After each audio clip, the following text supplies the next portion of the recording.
And I want to say that we are privileged to have with us here a candidate for governor of this state named Lynn Williams.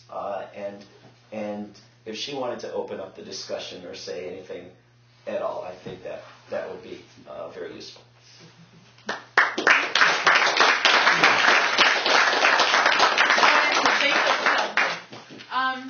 I teach periodically at College of the Atlantic, and I am an attorney, as many of you know, and probably some of my clients are in the room. I haven't really looked around. I do First Amendment law, and I do represent protesters, and some of you might know of our last year's case where we got 6 acquittals after jury nullification of anti-war protesters. And so I teach at College of the Atlantic, and last year I taught a seminar on the U.S. Supreme Court, and I'm currently teaching a seminar on law and psychology, and including jury selection and things like that.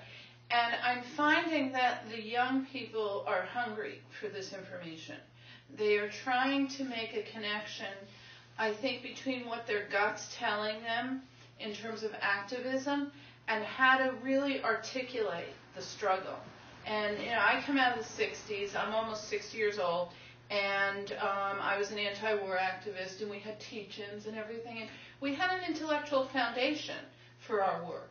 And I think for many, many years now, you know, for a couple generations even, we haven't had that intellectual foundation. So I'd love to hear your thoughts, David, on how we help provide everyone, but in particular the young people who are coming up, this sort of a foundation for their work. Yeah, well, I think there's nothing more important than education and understanding that this is a long-term struggle, that we are not going to win anything close to everything we need in the coming months or years. We're not going to win anywhere close to everything we need unless young people do it, maybe even people who aren't born yet. So all along the way, education has to be a huge part of it. And, you know, if we were a literate nation, if written words had power, right, the torturers would all be behind bars because you can't read this stuff and not do everything it takes to make that happen. And yet they are desperately keeping those photographs and videos hidden from us because they know what those would do. Right? We're a video, photo nation, not a literate nation, and so we have to be able to deal with the written word and things that can't be put in sound bites and aren't on video. If we're going to be able to get anywhere. And, you know, I've had the privilege in recent days and weeks of speaking to some groups of young people because they were required to be in a classroom. Otherwise, I speak to groups where there's, you know, 3% of the people there are young people. And I think groups that are dominated by older people have to make a huge effort to involve younger people, and vice versa. But you know, we're up against huge odds. We're up against a generation that watches much more television, which is incredibly destructively powerful. But I think that we have to somehow teach the things that aren't being taught, either through our schools or outside of our schools. If people don't learn civics, if people don't learn government, if people don't learn activism, if people think an election will change the world, if people think the president is the first branch of our government, if people think torture's legal, you know, then we're you know, so many steps behind just the starting line, and you know, that's the situation we're in. There was a I was in Oklahoma on September 17th, which is Constitution Day, and so there was this survey in all the media of Oklahoma City schools students and whether or not they could answer basic questions about our Constitution, right? Now, this was done by an organization that wants to destroy public education, so take it for what it's worth, right? But, you know, it was a typical sort of stuff, you know, 10s, 20% of students who could say who the first president was and so on. But there were questions that showed that the people who made the survey had never read the Constitution. Right? I mean, the question that the students scored highest on of anything, predictably enough, was, can you name the two parties? What's the problem with that question? No parties in the They're Constitution. not mentioned in the Constitution. There's also more than two parties. That is another point. But the unconstitutional point is that the parties are not mentioned in the Constitution whatsoever. And now Washington Warren, don't get into parties. Right. That's what he said. Factionalism will destroy us. And yet parties we used to have 3 branches and now we have 2 parties, right? And you know, I went to initial session of jury duty in my town recently, and we were shown this beautiful video about the beauty of American, of how every American has the right to a trial by jury and so forth. Well, you know, I mean, forget that you don't in the military and so on, but you know, did Jose Padilla have that? Did John Walker Lind have that? You know, does anybody have that guaranteed anymore? And you know, you go to Independence Hall in Philadelphia, you go to any historic site, and you've got the U.S. Park Service feeding you lies, you know, telling you about the rights you have and the way your government works, that it just blatantly does not. And so, you know, we have to figure out a way to educate people about how it was supposed to be, which people are not even clear on, and then how it actually is now and why that matters. And, you know, I think people believe that, you know, what law we pass this year is very, very important. And in the case of, you know, ceasing global warming, it is critically important.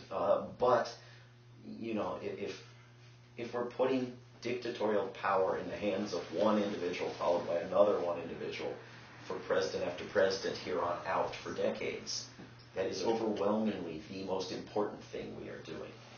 And if you don't have any idea that that's wrong, or that hasn't been the case always, then you can't fight it. Yeah, here and then there. You know, I agree with, of course, everything that you say, but why can't we assume, like the devil's advocate, that most people don't really care about this? In other words, as long as they have a job, they have, you know, adequate amount of food. In other words, as long as they can satisfy their material needs, okay, which you can say about the American middle class. Okay, so if your freedoms are not fulfilled, as you say, but I mean, you know, so what? Okay, so those liberties are eroding, and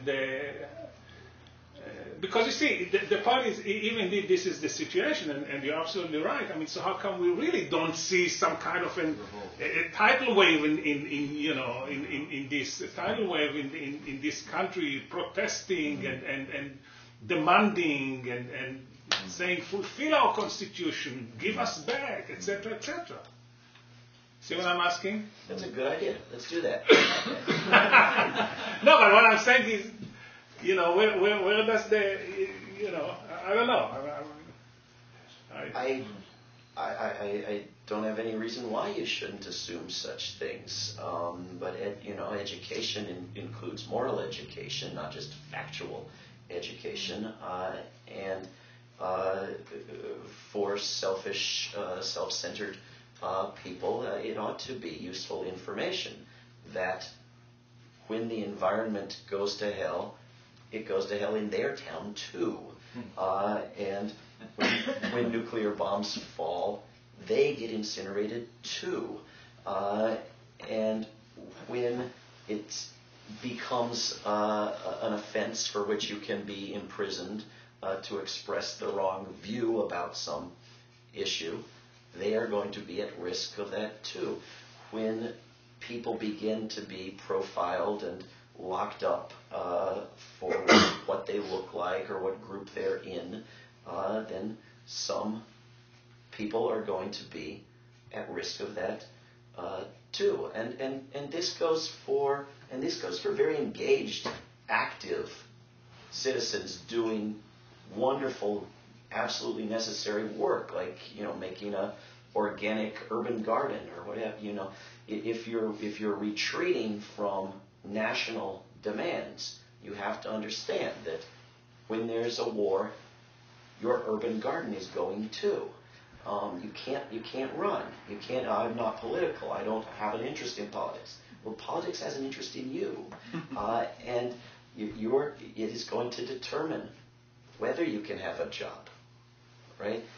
I mean, we think that whether we can have jobs or not is a different question from whether we can have a global empire with these endless wars.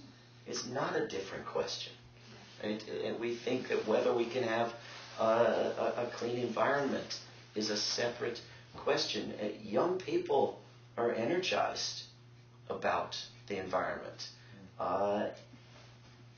and we haven't shown them what all they can do about it, and we haven't listened to them when they've shown us what we could do about it. And is that much more activism that's needed? Is that far above zero that's needed in order to affect change? We don't need the last 20% of wackos to agree with us on anything. We don't need everybody to be involved. We need a core. The second row, and then back to the first row. You mentioned that there was a coalition forming to do something if the Supreme Court ruled against us on this corporate contributions to candidates' campaigns. So I'm curious to hear more about that, and also what the latest position of the the ACLU is, because a few years ago they came down and decided that it was a free speech issue, that corporations and individuals ought to be able to give as much money as possible. Yes, if eating live groundhogs became defined as freedom of speech, then the ACLU would defend to the death your right to eat live groundhogs. I mean, the ACLU, did a wonderful job on impeaching Nixon, disgracefully fled and cowered from impeaching Bush, despite state ACLU chapters lobbying the national chapter to get off its ass.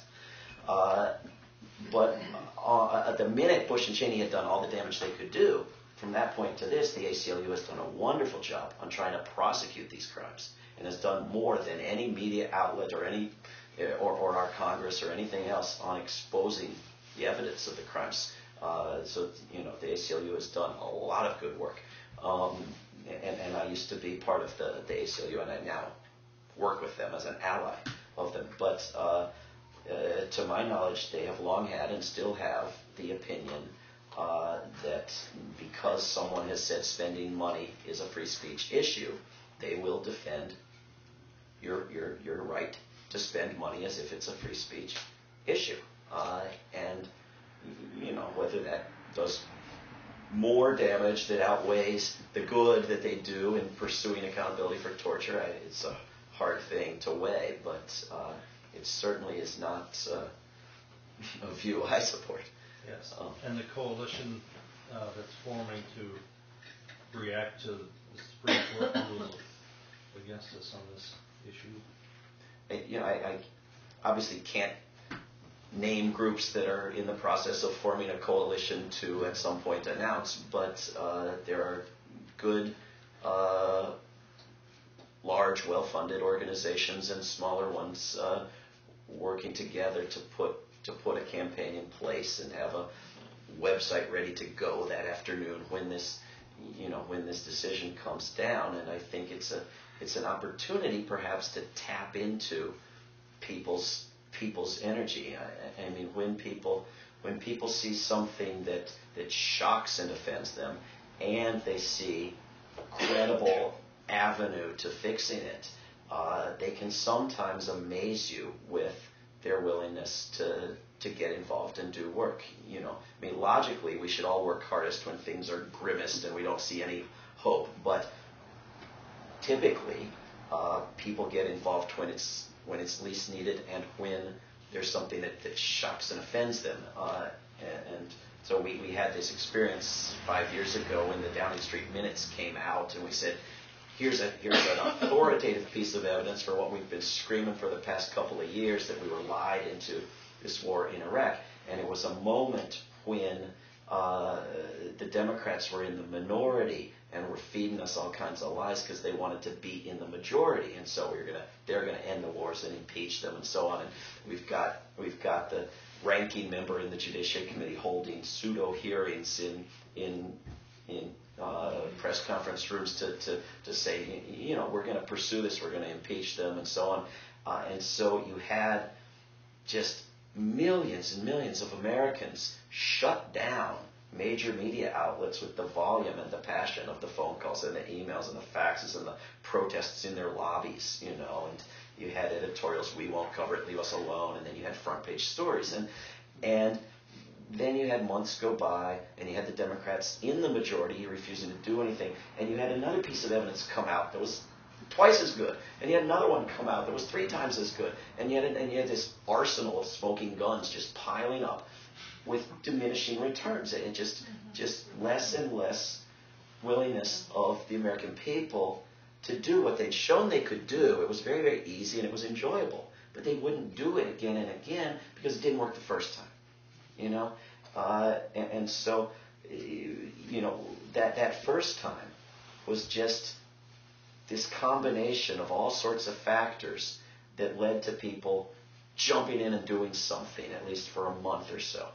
And there's the possibility, when you see something horrendous like this about to come down, probably, to try to get prepared to tap into something where maybe people are going to be energized and get involved, and then try to figure out how to keep them involved until you actually win.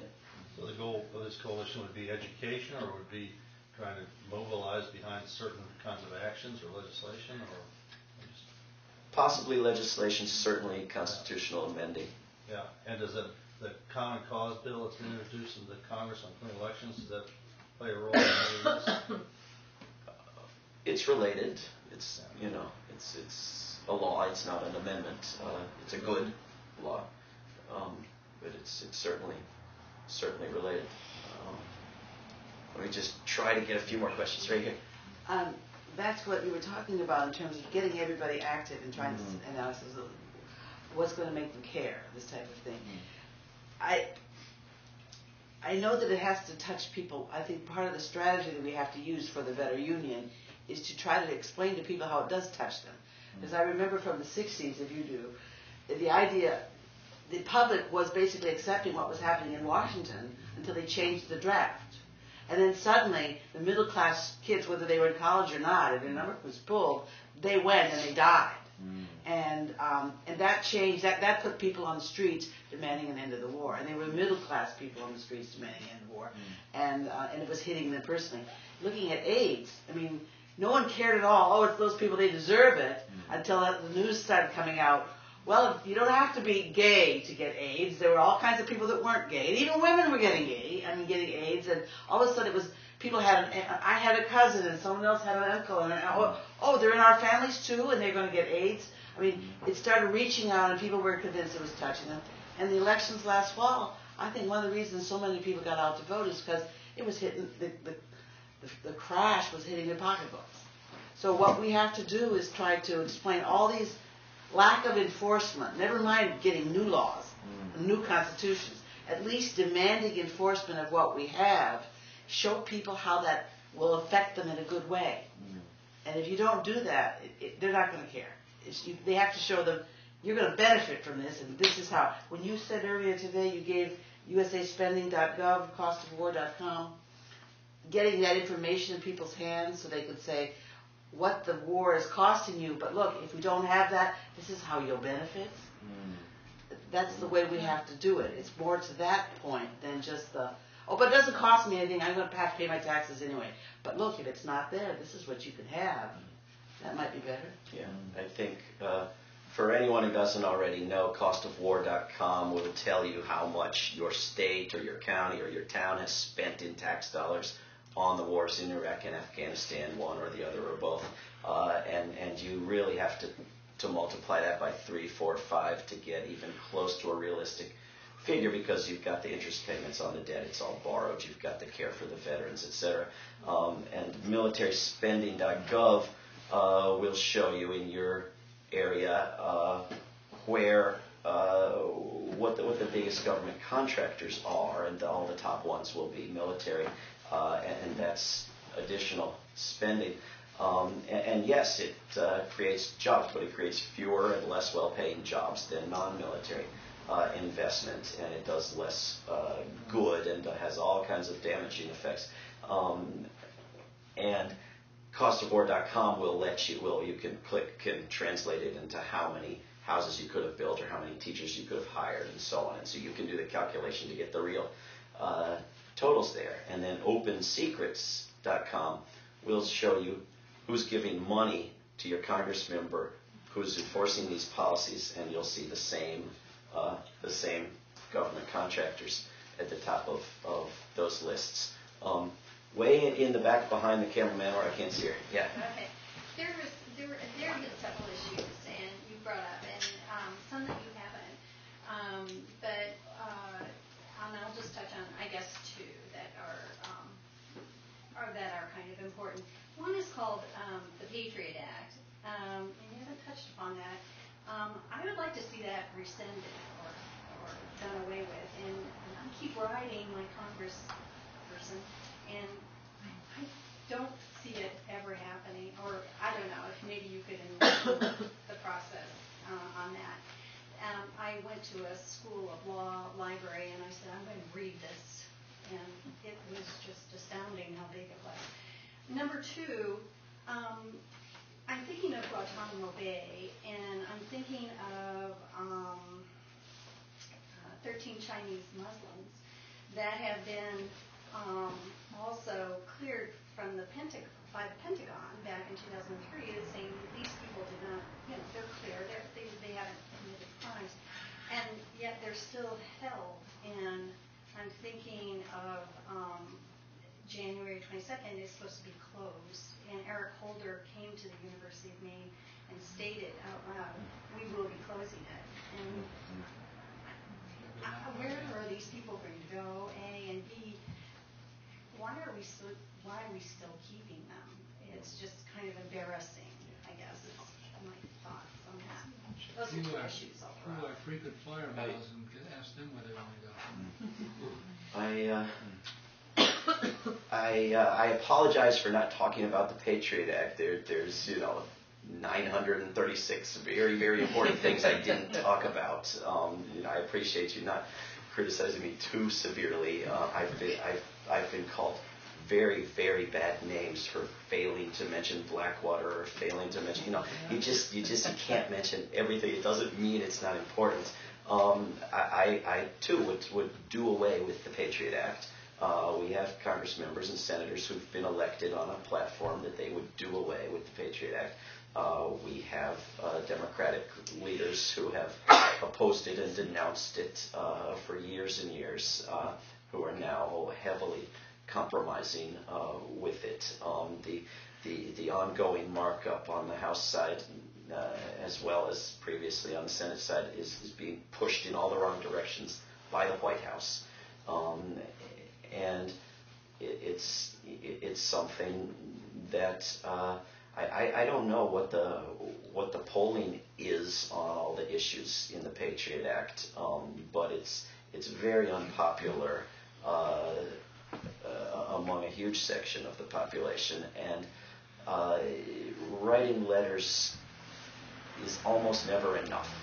Writing letters is a very good first step. It's even good to just continue doing it forever. It has an impact. They count them, they read them. But find out where these people will be. Find out where your Congress member will be, and talk to them face to face. Go to their office and talk to their staff. Ask for a meeting. Insist on having a meeting. Use your own media and the local media to try to influence them. Try to influence their funders. Try to influence who's going to run against them in a primary or a general election. But above all, be willing and be informed and know your risks and so forth, but be willing to go to their office and sit there, their local office. You don't have to go to Washington. Sit there and do not leave. Do not leave, and bring the media and disrupt. Make it hard for their office to get any work done. Go there this week and cough a lot.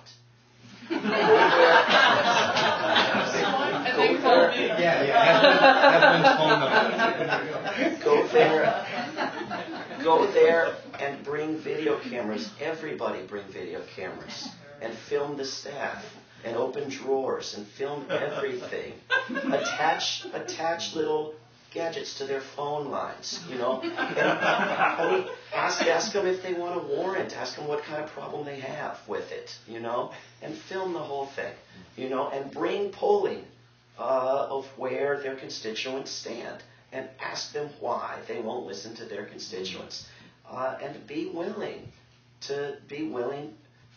to be locked up and taken to jail and let out a few hours later. It's not going to traumatize you, It's a very, very enjoyable experience. There's absolutely no question. There are medical studies that engaging in this kind of protest is good for your health. I'm not making this up. You ask the internet. The internet knows everything. It is sitting at home and watching TV and being depressed and complaining is very bad for your health. And protesting in solidarity with your fellow citizens is very good for your health. And if you haven't been to jail for justice lately, you gotta start. Yes.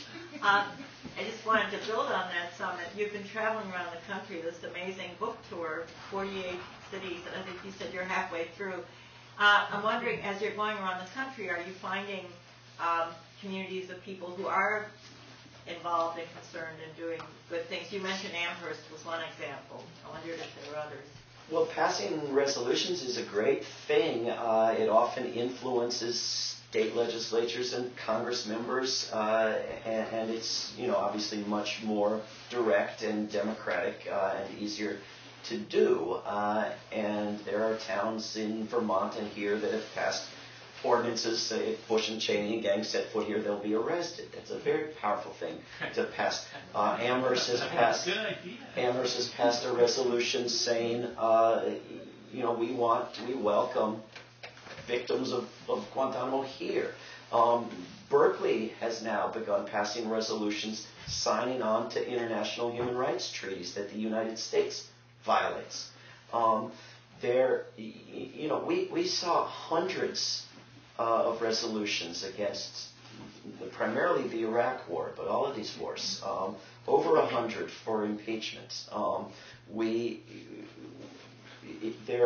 If you go to prosecutebushcheney.org, you will find everything and anything that you can do at any level of government. But there will be a link in there somewhere to the Bill of Rights Defense Committee, which was behind getting 400 resolutions passed against the Patriot Act. In most cases, stipulating that a local police force would not enforce unconstitutional elements of the Patriot Act. Very, very useful and powerful, and should be continued. And they've got 2 new model resolutions that cities are starting to push and get passed. And one of them very much related to prosecuting criminals. And there's a optional clause in there along the lines of they set foot here, they'll be arrested. I encourage opting to include that optional clause.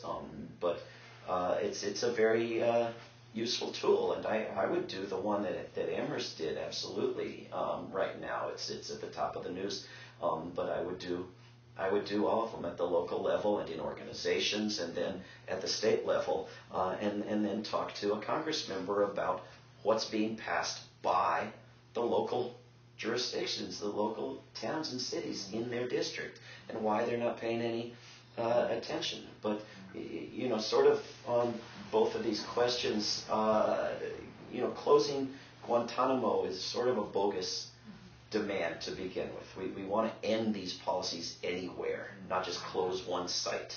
And Bagram, older, bigger, worse. You can't just focus on one site. We have to end lawless imprisonment and torture. Congress is afraid of it as much as the president.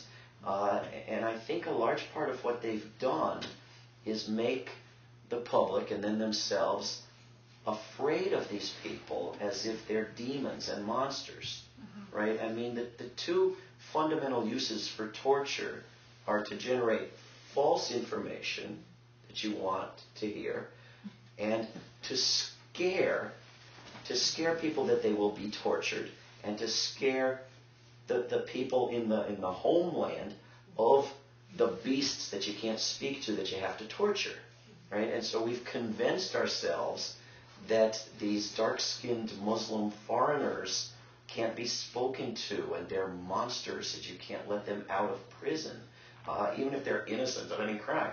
And so you have senators going out of their way to prevent them being locked up in maximum security prisons in their state. It's like as if they could just wander out of there. And so I think we have to.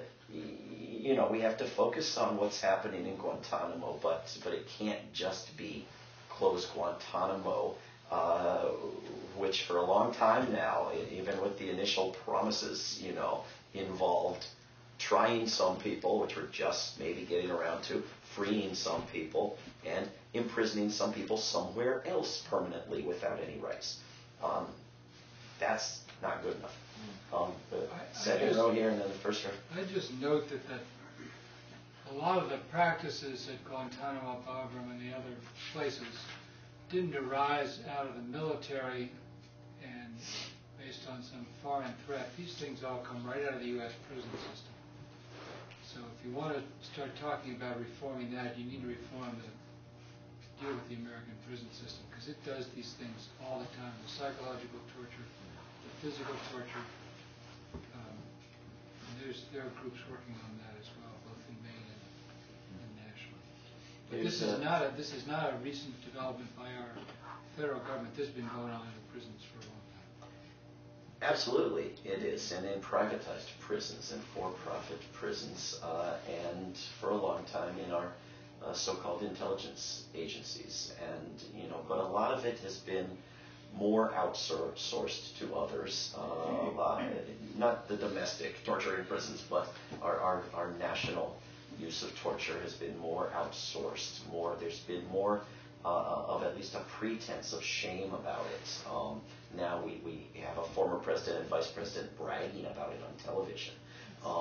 We've gone to a different sort of relationship to it, and consequently we're seeing it used more in prisons and in police operations. And there was a story within the past couple of weeks of a teacher's assistant waterboarding a student in a school, and an outraged mother.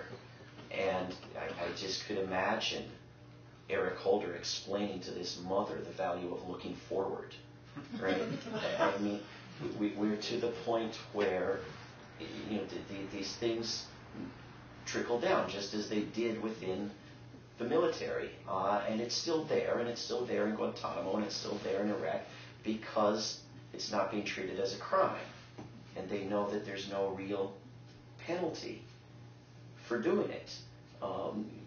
You know, we have an international treaty that bans torture. We have international law that forbids any nation from legalizing torture. We have a statute on the books that makes it a felony. And we go through years of pretense that we're going to maybe ban torture. And Congress passes a bill to ban torture, and the president signing statements it away. Another trickle down, the mayor of Washington, D.C. signing statemented the hell out of a bill today. You then have Congress re-ban torture, right? Rather than deal with the fact that it was always illegal, or the fact that the president is throwing out the Constitution, you re-ban it again, but with an exception for the CIA this time. And all of this charade, well, it's illegal the whole time. And some of the people doing it in places like Abu Ghraib had done it in domestic prisons before. There is a bill from my lousy Senator Jim Webb in my lousy state of Virginia to create a commission to work on a major overhaul of our prison system and deal with the fact that they're the most imprisoning nation on the planet with so few checks and such injustice. And other senators and House members, there ought to be the same bill in the House, ought to be signing on to that. And they can't complain, oh, Jim Webb's a lefty pinko, because he's a right-wing warmonger. So they may have some other excuse, but they ought to be signing on to that. Did you have a question right here and then behind you? You talked earlier about the funding, the way Congress runs on money. Pointed out that the candidates who don't toe the party line don't get the funding. And I do want to thank you, because in 2006, when my wife ran for the United States Senate, she did not get very much factory support from the Democratic Party. And in fact, the largest contribution that entire campaign came from your organization, Impeach PAC. So I want to thank you for that. And that being said, and thinking about my most favorite phrase in all of politics, which is follow the money, rest his soul. Are we ever going to get to the point where we can do something about that on the federal level? You know, we've got here in Maine, in some states, we've got a little bit of a toehold in that on local campaigns, but the big money and the big problem is the United States Congress. Is there ever going to be a way to get around that in terms of where all this money's coming from? If enough of us work hard enough, yes, of course. If not enough of us don't work hard enough, then no, absolutely not. It's the only way I can answer one of these, how do you step out of your life and become a spectator from outer space and predict whether we're going to do our jobs as citizens or not, kind of questions. I don't mean to avoid the question. You know, we have to work on it as strategically as possible, and I think making progress in as many states as far as we can in those states is hugely advantageous. And I think there may be ways to do it step by step at the national level. Shorten the campaign season. Make it legally impossible to have more than 60 days of campaigning. You won't need as much money for that. There's a book that advocates that over here. We do need to shorten campaign seasons. We do need to give free media to campaigns. There are airwaves after all, and that's the single biggest expense that all the bribes are for. Right? Then you don't have good organizations taking good money from working people and funneling it into the corporate media that's destroying our world through the campaigns every election season. Right? I mean, the labor movement, what's left of it, all on its own, every election cycle dumps enough money through the campaigns into the corporate television networks that they could have made a television network. They could have sat out one election, made a television network, and we would have actually had news from there on forward, right? But it doesn't happen. Of course, we have to do it, and we may have to do it by replacing the Supreme Court or amending the Constitution. But there are ways we can do it step by step, short of that ideal, that are useful. I think there was a question behind you. Yeah, well, I just wanted to say thank you in some ways, because I think sometimes we get caught up in the corporate media and we don't see all the things that are going on. Like, I was back a year and a half ago, the unions, basically there's unions against anti-labor movement. They shut down like 22 ports on the West Coast for a day in solidarity with Iraq, and they didn't ship anything out of those ports. That's where all weapons go out, of mini weapons. And there's so much power that people could have that, and yet that most people did not hear about. I mean, it was really kind of quiet. And I think sometimes the power of something like this is in just thinking about all of the things that we're capable of if we really use our creative brains and power and come together. And the other thing I wanted to comment on was just, having just watched Taxi to the Dark Side not too long ago, there's some, there's Bush and Cheney, but then there's John Hugh, there's Adler, there's this woman Smith who is still teaching in the military, and yet she was responsible for, and so there's a piece of me that says, these people in the middle who are also responsible for things, even though Cheney and them are high up, there's John Hugh, for example, he's off teaching in Berkeley, and I just think it makes me very frustrated. I know, he has a law degree, but morally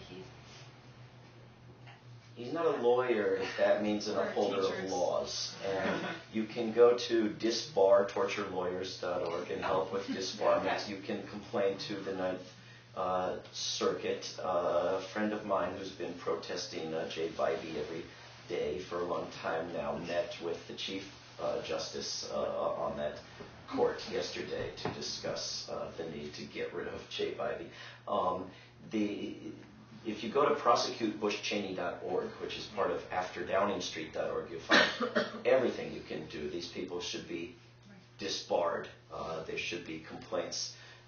They should be removed. They should be prosecuted. There should be civil suits, and there are civil suits going forward. And there's been a ruling that there may be compensation for victims of John Yoo, for crimes he hasn't been indicted for, but crimes that are publicly known. The first thing to say is Forza Italia, is go Italy, because Italy has now convicted 22 CIA agents and one member of the U.S. Air Force for kidnapping, and they are likely to demand their extradition. And I think we should be writing letters to the editors of all the Italian newspapers and writing to their embassy and thanking them and praising them and encouraging them and letting them know that if the extradition is not upheld, if the United States does not cooperate, the United States does approve of a tactic called rendition. And they should be renditioning these CIA agents to Italy. And we should be encouraging Spain, which is pursuing justice for us in our country. There are all those angles to pursue. If you go to afterdowningstreet.org every day, as every good citizen should, you'll be up to speed on a lot of things. You'll see a lot of stories about people like Port Resistance, Tacoma, Washington, who have blocked the transport of weapons to and from the port. The ILWU, the International Longshoremen's and Warehouse Workers Union, which is the West Coast Port Union, is the most useful, most democratic small D union in the country, and they did for a day block the military use of ports on the West Coast. That needs to be day after day after day, but it's not going to happen without our help. The AFL-CIO has a new head guy now in Trumka, and there are some indications to think that might be a good thing. Maybe they're really going to fight for the right to organize. Today, the AFL-CIO put a full-page ad in the Hill newspaper on Capitol Hill, pushing for yes votes on Anthony Weiner's amendment. That is a vote for national single-payer Medicare for all health care, which of course has been the position, the official position of the AFL-CIO and most of its members and most of its member unions for years and years. But they hadn't really done anything in a long, long time. And these unions have been holding rallies across the country all summer where you're forbidden to say single-payer, where you have to say public option because that was the party line, right? So if this is an indication of a turn for the more straightforward and aggressive and democratic, that could be a good thing. On the other hand, this ad and the incredibly bad timing of it is a very bad thing because we have 57 Congress members committed to voting no on a health care bill this bad, and if 40 of them do so, or you get 20 blue dogs and then 20 of them do so, then it dies and you get a better health care bill in round two. They're expected to cave. And the best way to make it a lot easier for them to cave is to let them, before they take this outrageous yes vote on Saturday for a bailout for health insurance companies, is to let them have a nice vote on Friday for Medicare for all, for a bill that they've not held a single hearing on, had no discussion on. If they get a budget estimate on it, it'll be tomorrow, I guess. No markup, no amendments, a throwaway vote. A vote that they all know will fail, and a lot of them want to vote yes and brag about it and use that as an excuse to go vote no the next day, and to do nothing to put back in the bad bill the amendment from Congressman Kucinich to help make it easier for states to do single payer. And so the AFL-CIO's timing, I know labor movements are very slow to move on things, but it's horrendously bad. But if it's an indication of more militant positions out of labor, that could be a good thing.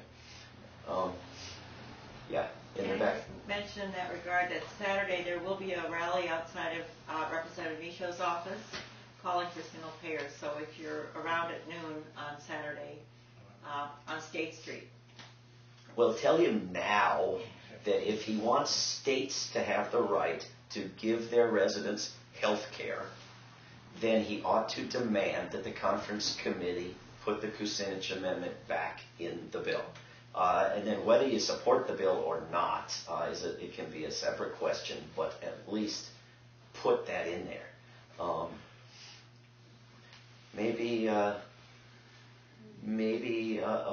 book for each of your Congress members and your local libraries and your 2 senators and your in-laws would be appropriate at this time.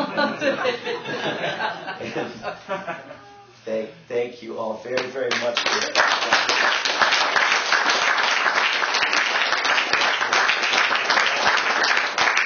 I'll just say the books are selling for $15 each, and David will be happy to sign anyone that you purchase. And I'd like to also pass this basket around because the talk has been free, but if you can contribute, we can hopefully help pay for some transportation costs.